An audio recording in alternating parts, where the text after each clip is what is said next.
Hey guys, what's going on? So today, the day before we have to choose between King's Raid and Vespa, I'm gonna go over it and my thoughts on which one you should pick. So for me, it's already very obvious. It was obvious from the beginning.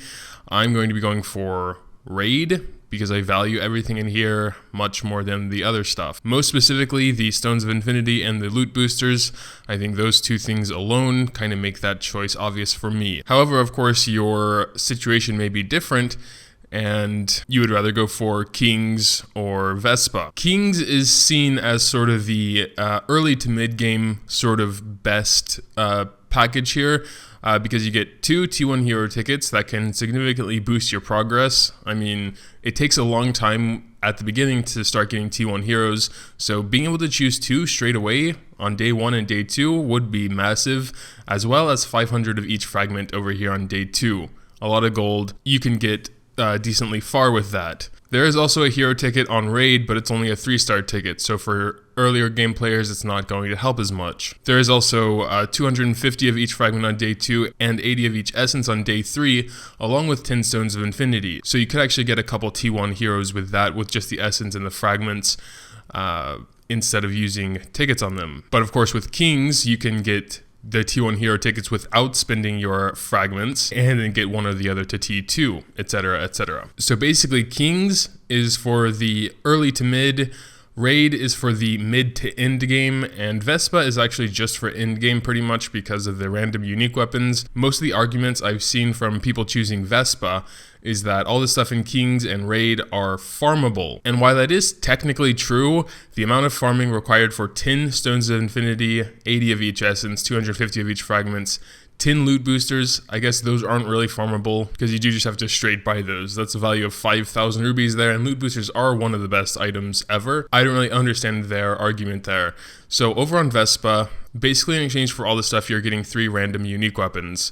That's basically the main thing on Vespa. You do also get Reforged tickets, Rune Preserve, a few Ancient Runes, Ancient Enchant Scrolls, and 3 Stones of Infinity, but it definitely doesn't compare. You'd really only be going for Vespa when you desperately need those random unique weapons. Personally, random unique weapons never held that much value for me, even though unique weapons are probably the rarest item in the game. Random ones definitely don't do it for me, and we get a selector on every tree, so the selector there doesn't really make any difference. So regardless, I can't understand people going for Vespa because even if you don't have anyone to raise right now, 10 Stones of Infinity can definitely go towards a new hero down the line. Okay, so if you have like 100 Stones of Infinity in your inventory, then don't go for Raid, maybe don't even go for Kings. Go ahead and go for Vespa, since I guess unique weapons are the only thing that can make you stronger at the moment. It's just who exactly are you stacking unique weapons on, mostly your DPS, to get them to a higher star level. And let's say you have like 3 good DPS, and there are like, 50 some odd heroes. So the chances of getting one you actually want for that hero are pretty slim. Well, worst case scenario is you have 3/4 of a selector, because you could grind those 3. And I would be hard pressed to say Vespa is for whales too, because whales are going to be buying diamonds and going to be doing like special summons, and will eventually get mileage to make a selector, which holds a lot more value than random. I doubt there's anything I'm missing with the Vespa tree besides the fact, unique weapons you can't farm, unlike Stones of Infinity and Essence and Fragments, which are kind of the main things here, but also the loot boosters, which kind of coincide with the Stones and Essence because that's what you're using them on. So for the rest of this video, I'm not even going to consider Vespa an option because I don't know, it just seems so obvious that most people are not going to want to go for Vespa because the value there is so much less than the other 2 trees. For most people. Like I said, if you're the type that has like 50, 60 Stones of Infinity in your inventory and like thousands of each essence and fragments, then maybe 10 Stones of Infinity and the fragments, essence, and loot boosters don't hold a value for you, and rather unique weapons are the way to go. But that's not most people. That's a very small percentage of players. It's pretty hard to put a value on a lot of this stuff, but I'm going to try. Let's start with Kings. Since fragments and essence are sort of the way to progress here, and I am talking more to mid to later game, but also considering early as well. I'm going to sort of convert everything in here to fragments, like the hero tickets, the stones of infinity, etc., etc. There are some things you can't really convert into tickets, like deluxe potions or gold. So let's start with the two T1 hero tickets. Now obviously if you're going with kings, you're probably going to be using those on actual heroes to have T1 heroes, but for the sake of the comparison, we're going to call those two T1 hero tickets worth 1,000 fragments each and 1 stone of infinity, because that's ultimately what you'll get when you choose a hero you already have and get that stuff in return. It's not really realistic to people who are choosing kings, but again, for the sake of the comparison, that's what we're doing. So we'll call those two tickets worth a combined total of about 4,000 fragments. Then of course we get the 3,500 here on day 2, 3 stones of infinity, which we will call 1,000 fragments each for a total of 3,000 fragments, and 3 loot boosters, which if you're doing the loot booster method for 3 days, on chapter 7 doing 20 runs, you'll get about 600 extra fragments per loot booster, so we can call that 1,800 fragments. Again, it's not so realistic for the people choosing kings because they're probably not going to be that far into the game yet. So we have a rough value of about 12,300 fragments on kings. I'm not going to count raids 3-star ticket, it's insignificant as far as fragments are concerned, but here are 1,750 fragments. Those are just actual fragments. 10 stones of infinity, which if you're crafting infinity shards and making stones of infinity, that does have a value of 10,000 fragments just there. The 80 of each type of essence comes out to about 5,600 fragments, just in essence form. The loot boosters, using the previous calculation, would come out to 6,000 fragments. And that's actually it, but that brings us up to 23,350. So compared to kings, 12,300, you are getting a lot more fragments essentially. Of course, that's not to say raid is just better off the bat. I mean, there are a lot of other things like the 1,000 rubies here that aren't accounted for. The T1 hero tickets won't actually have a fragment value. You'll be getting 2 T1 heroes,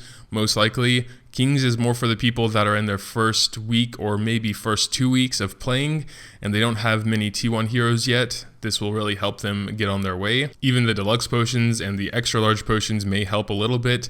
Even for newer game players, though, that's not that much experience, so who knows. The 10 million gold may help as well. 30 stamina potions, I don't know. I've never had a problem with stamina personally. But also the 7-day gold and EXP booster will help tremendously. I mean, I had 2 of those week-long boosters because I bought the starter packages when I first started my main account, and that helped a lot. But also Raid does have these boosters as well. It's only one of them, but regardless, having a gold booster and an EXP booster in your first week of playing or so definitely will help a lot. So for me, if I was in my first week of playing, it would still be a tough choice between Raid and Kings. But if you're like super new, then Kings would be the better option because you straight away get a T1 hero ticket. That's going to help you so much in the beginning. But if you already have like level 60 or 70 heroes and you're starting to get some T1s, I would probably already go ahead and transition over to Raid because those 10 stones of infinity will take you far. That's enough to get 5 heroes up to T2 or, 1 hero up to T4. And the 10 loot boosters will last you quite a long time as well. 20 days if you're doing it every chance you can. Also, one thing I forgot to mention is you can actually buy an extra one of these trees. I think it's like $85 or something, so you can have Kings and Raid, or you can have 2 raids if you really wanted. I'm personally not going to go for it, even though I think the value would be there. I'm trying to stay away from those super expensive packages, so yeah, but that is an option. I don't see why anyone wouldn't choose 2 of the same. When you're going to go for 1, you obviously think that's the best, so why not just choose that one again? So yes, you can farm Stones of Infinity, you can farm Fragments and Essence, and you can't really, you can technically farm unique weapons as well by doing Arena, and after about a month you'll get a Selector, which is, again, much better than Random. And anyone going for Vespa must be at such end game that they should at least be able to reach Master, which gives 1,000 tokens, and you need 30, so it's about a month. And besides the random unique weapons, there's like no other real value here. I don't know how much value people put on a Rune Preserve ticket. It seems kind of weird. Like, I don't know, if you really wanted to switch around to all your runes one day, then you could pop it and be like, okay, cool, can save some rubies. But also, if you're at this level of in-game, you don't need that, since you have so many extra ancient attack and MP recovery runes that you probably won't need that Rune Preserve ticket. Same story with the Reforged tickets. You don't need those. In fact, the T6 Legendary Gear tickets are better, because while it is T6 gear, you can get a perfect piece of T6 gear, get it up to 5-star, and then zerg it up to T7 with the dragon scales. And that way, there's no real RNG involved there, as there is with Reforged tickets. So ultimately, and you get 4 of those, so you could potentially make 4 perfect pieces of gear, and I doubt you could say the same thing with 15 Reforged tickets. It may be a little bit more costly. I mean, of course it's more costly since you have to do the whole process of getting a T6 up to 5-star. It's more guaranteed as well. But ultimately, the choice is yours. Again, my choice is Raid, hands down, no question about it.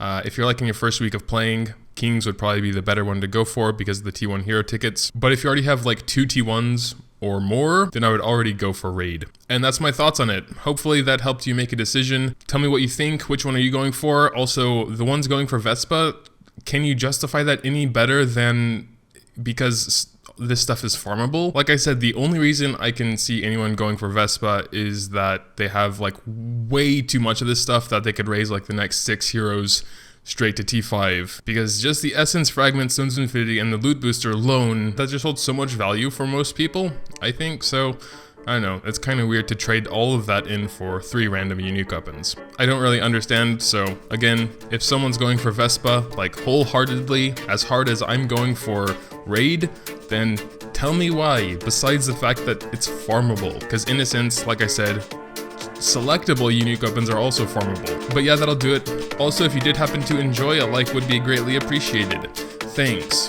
as always, for watching, and until next time.